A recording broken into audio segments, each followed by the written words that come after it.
Ugh, oh my god. I don't know what fucking movie to review anymore. I mean, my channel's failing and I can't even make money on this shit. Let me take a look at my shelf here. Let's see what I got.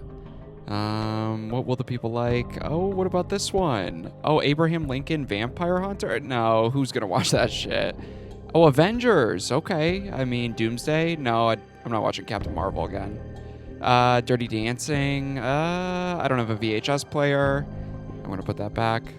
Ooh, Planet of the Apes. I love that fucking franchise. Oh, the Mark Wahlberg one. Oh, putting that back. I'm fucked. I just don't even know. I think I'm gonna quit.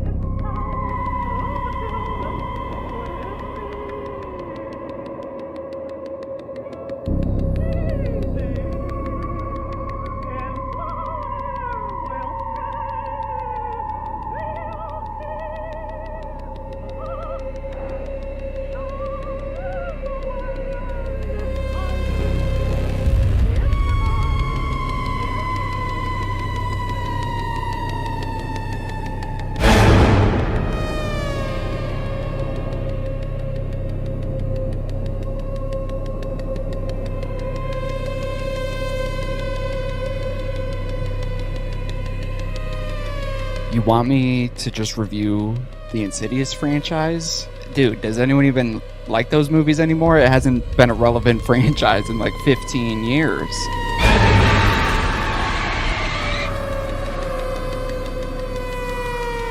Okay, dude. Oh, Jesus. Okay. I guess we're gonna review.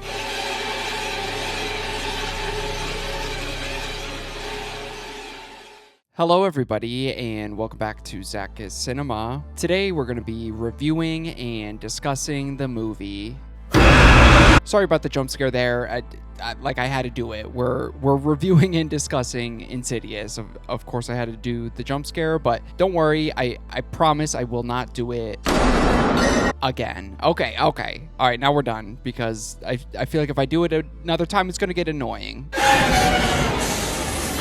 Okay. All right, Jesus Christ. Okay, now I'm actually done. ZakIsCinema apologizes because let's get serious here, people. We are reviewing and discussing the 2010 film Insidious because Insidious is one of those movies that, in my opinion, completely changed what the modern haunted house horror subgenre really looked like. And I think even after 15 years later, it is still one of the most recognizable horror films of the 2010s. And I find it so interesting that James Wan and writer Lee Winnell made this film for only about $1.5 million, really proving and stretching the limits of not needing a massive budget to really create one of the most influential supernatural horror movies of the past 20 years. But welcome back to the channel, everybody. We are starting a brand new review series here on the channel. We have a brand new Insidious film, I believe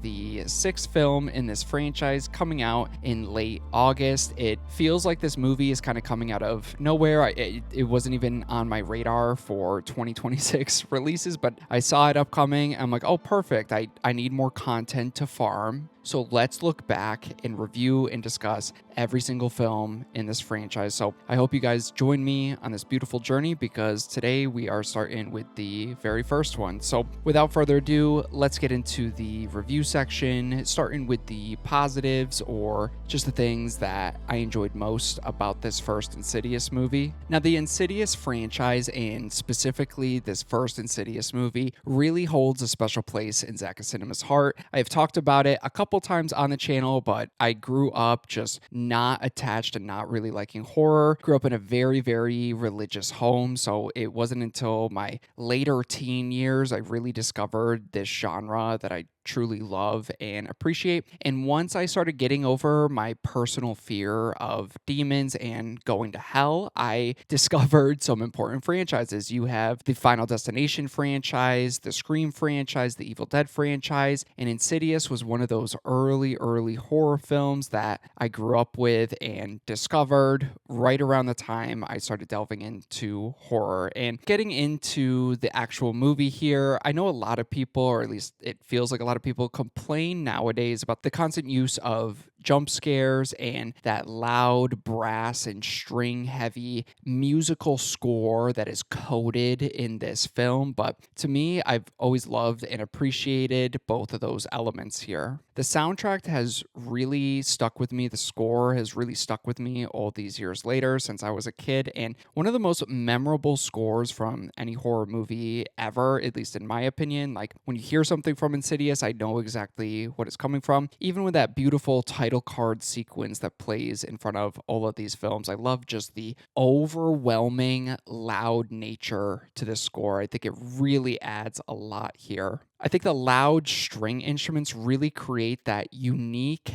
atmosphere, those loud brass instruments, that orchestra score that is coded in this film just really reminds me of classic 70s and 80s horror films in the best way possible. And to me, I think there's a huge stark difference between a cheap, loud boom sound effect compared to a loud, beautifully composed score that adds something to the scene that you're watching. And in my opinion, in this movie, the music really builds this sense of dread and tension while also relying on the jump scare, but those elements combined together, it never feels like a false scare to me. And the Insidious movies are very known for its loud, in your face, constant use of jump scares, but I also kind of forgot the subtle creepiness and subtle eeriness this movie really has in it. Whether it is the baby monitor scenes that with the baby monitor quietly picking up this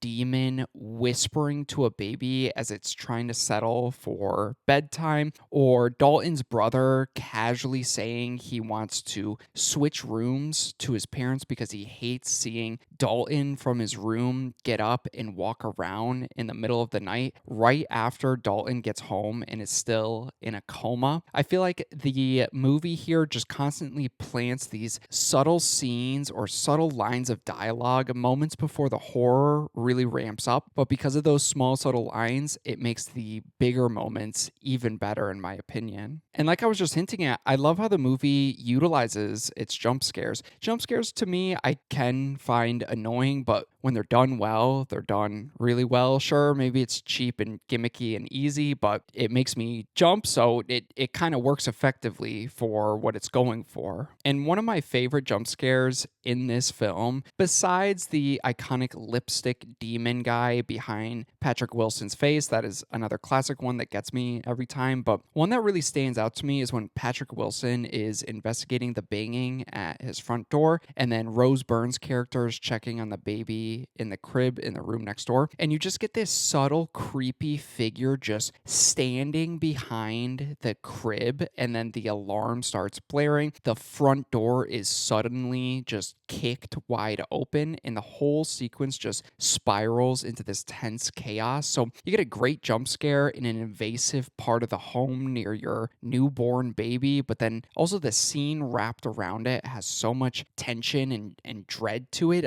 I love how the jump scares are always attached to something that is going on in the film. Like it never just relies on the jump scares, even though this movie has plenty of jump scares. And I also love how this movie, and I feel like doesn't get it enough credit sometimes, is where they throw out a lot of the cliches in the subgenre, where in this case, this family is experiencing all these wild, terrifying, demonic things going on, and immediately decide to move. I forget how early on within the first act of this film, this family's like, nope, we're out of here. We're not doing this. The movie quickly gets rid of that frustrating horror cliche, only then to also add on top of that, revealing that moving the houses does not solve anything because the haunting was never attached to the home. It's actually attached to the individual Dalton in this case. And because of this, it's not really a traditional cliche haunted house horror movie at all. It's actually about a haunted child through Dalton, and his haunting slowly spreads and affects everybody in his household. It's a small shift in the premise, but it's really what helps separate Insidious from so many other supernatural horror movies. And on top of that, I feel like Insidious really steps up another level by introducing its lore and backstory, specifically with the introduction and idea of the Further. The Further is this dark realm filled with tortured souls, along with the idea of astral projection. The movie explores how Dalton hasn't simply fallen into a coma, he has traveled too far while he's been dreaming at night and became trapped, leaving his body in this coma state because he is vulnerable to possession from demons from this other place called the Further. And that concept is so genuinely terrifying to me. It's unique and creepy because it takes something so ordinary as sleeping and dreaming at night and turns it into something horrifying and demonic. And to me, it just personally makes my mind kind of wander at night. It takes one of your most vulnerable states as a human being of sleeping and twists it into one of the movie's biggest fears, just wondering if you're going to dream one night and wander too far in your dream, a place that you have no control but should be soft and comforting. It's a twisted idea, simple idea, and it works so well here. And of course, you can't talk about Insidious without mentioning Lynn Shay as Elise. She is such a huge standout in this film and, of course, the entire franchise. And normally, this older, psychic, lore dumping old lady, as I like to refer to these characters, are so cliche and so frustrating personally to me. But I feel like this is the movie that a lot of those other similar types of movies try to copy and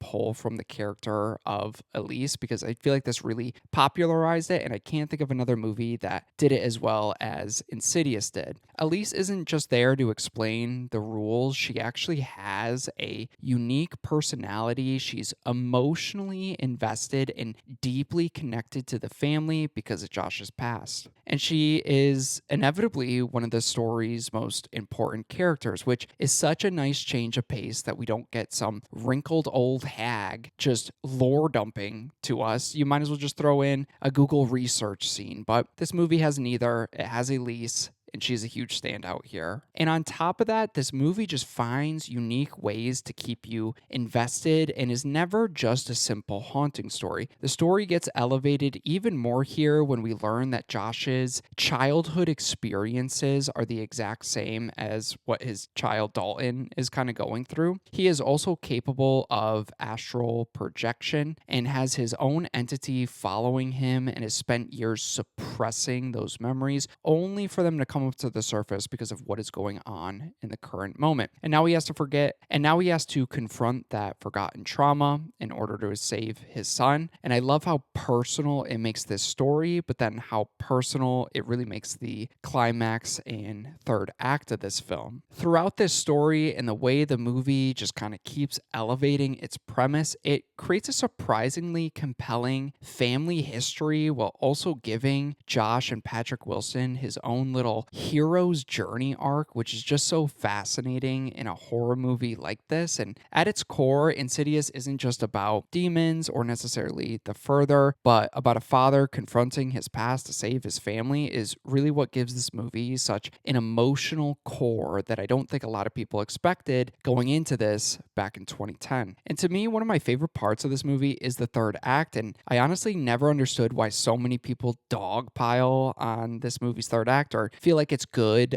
up until the third act or think it's the weakest. To me, it's one of the strongest elements in this movie because I feel like it's really where Insidious fully embraces its ideas here and really makes it different than other haunted house stories and really becomes unique and comfortable within its own skin. To me, the idea and the look of the Further is incredible. This endless darkness deep inky blacks, the supernatural imagery, and the familiar locations twisted into something so sinister makes everything so unsettling and makes the scenes alone so unsettling with the characters walking around. Even little moments like wax-like smiling frozen family characters in a living room where it tells a little bit of a short story of a daughter going crazy and murdering her entire family. It feels like these little miniature horror stories that flesh out this world, and they're not just demons, but they were actually real life people now trapped in the further, but you get these little creepy, super unsettling backstories within the exploration of the further. So the further is like this whole other dimension that is so interesting, but then the stuff in the further makes it even more interesting, and I like that they expand on that without necessarily taking too much direction away from the main story. And the third act I really enjoy here, and that comes with adoring the red-faced demon's lair. I know some people think it's goofy or the design's stupid, but to me it feels so unnatural and otherworldly that it really works here. His appearance strikes that perfect balance of being over the top enough to become memorable and iconic while still feeling genuinely creepy, and it's just a perfect balance of all those different elements here. And to me, I absolutely adore this movie's ending, and of course I've seen this movie so many times, but I kind of forgot the emotional and just twisted impact this movie's ending really has. And to me, I love horror movies that kind of let the hero succeed in a way while still ending on a devastating note, and that is exactly what Insidious does the best. Josh ends up rescuing Dalton, but in doing so, he finds his own demon, and that demon finally gets that chance it's been searching for to finally possess Patrick Wilson, leading to Elise realizing the horrifying truth just moments before she is murdered and strangled by Patrick Wilson. It is such a dark, shocking, tragic ending, and sometimes I do kind of wonder what this movie's legacy would be if it just remained a one and done and really left off on that dark, twisted note. That said, I do enjoy some of the sequels, so I'm glad we have that option, because if you don't want that option, just stop here. If you're not interested in exploring this family story, just stop here. It gives you a dark, twisted, well, compelling ending, but you do have the option to go on. It's almost like a little choose your own adventure here, which I also appreciate in franchises. Like, guys, you have the option of not watching the sequels. They necessarily don't destroy what comes before it, because you have the option of ignoring it. If you don't like something, just ignore it. It's worked well for me. Okay. But with that said, I do have some nitpicks here, so let's jump over to my mixed elements for this movie. And this is an incredibly minor nitpick, but I feel like it says something for the overall structure and some of my issues with the editing here. And I feel like that's showcased with the timeline of events within the first kind of initial setup. For example, in the beginning, the family has only been in this new house for what feels like a day or two. I mean, they are eating cereal out of boxes and mugs because they can't find the bowls, so it's only been a couple days. But the very next scene, it shows Rose Byrne unpacking as the kids are at school. And then by the time Patrick Wilson gets back from his day job, she has the entire fucking house set up all by herself while still taking care of her infant child. And then later on in that scene, later on in that night, she then is complaining to Patrick Wilson that she feels like she didn't get anything done and kind of just wasted the day. It makes the editing feel super, super choppy, and almost like some introduction scenes in the beginning were completely cut out. Like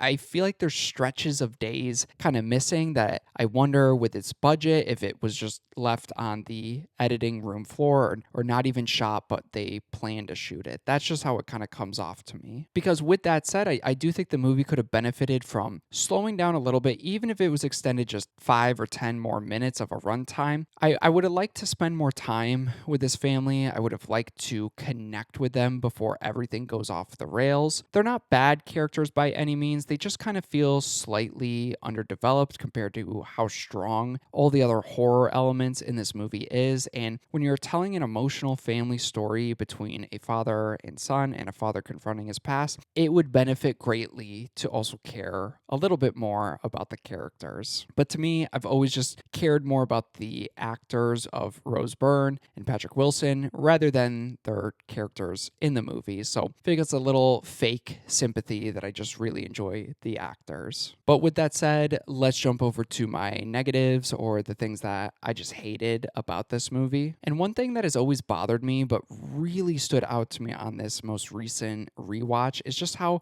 quickly in one scene Josh changes his mind from not believing all this demon shit to fully buying into the premise. In one scene, he completely dismisses Elise, kicks out her team, is rude to his wife, and refuses to believe any of the things going on. And then one scene, the literal next scene, he sees pictures of Dalton's drawings and is looking what Dalton drew, and it looks like the further, looks like he's flying away, pictures of demons, and immediately starts crying and just accepting everything from a couple half-assed crayon drawings from his child that's in a coma. I think there was an opportunity for more of a family dynamic, more of a family conflict and emotional drama here, but that transition happened so quickly and it feels like there was a couple more beats that the movie just kind of glosses over, but I feel like that would have really made this movie even more memorable if that was fleshed out and explored a little bit more and would have given more to the characters that I was just complaining about in my mix section. And as much as I do love the third act and where this movie wraps up, I do think the one element of the actual search for Dalton is resolved a little too easily. The movie spends up time building up the further, its terrifying, endless realm, but Josh kind of finds Dalton super easily within 5 to 10 minutes of just walking through a home and then walking through one more door, and he just sees Dalton just sitting there. It feels like there was more you could do to kind of expand that.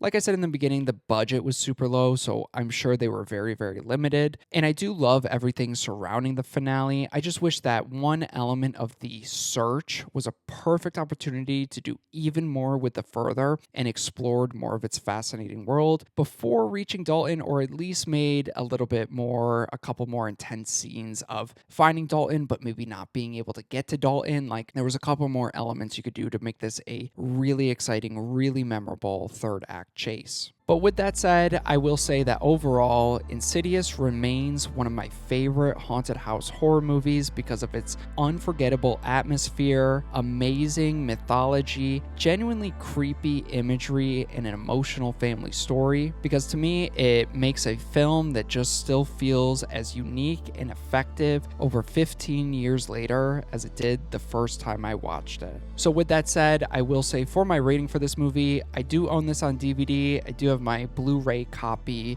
sitting over there, and I do know that they make it on 4K as well, so I would like to upgrade this to 4K. I'd be willing to pay the full price for it just to add to my Insidious collection. And also, the first Insidious movie is just such a special, important horror movie to me, and really showed me that you could have fun while being scared and petrified while watching something. So I think it's worth that price. An incredible horror movie. If you've not seen it in a while, check it out. It really surprised me here again on its most recent rewatch because I was kind of curious if it would hold up for me. Some of my nostalgia would be kind of disappointed, but fully holds up for me, and I'm excited to keep exploring more in the further in this Insidious franchise review series with everybody. So that's about it. You guys have my thoughts. Please down below, let me know. Are you looking forward to the new Insidious movie? But most importantly, what are your thoughts and feelings on this first one? Did you see it when it came out? Were you late to the party on it? Do you agree with my review? Disagree? I'd love to hear all your thoughts and feelings down below, but that's about it. I appreciate anybody watching my videos, so thank you so much. And yeah, look forward to more ZakIsCinema coming very soon.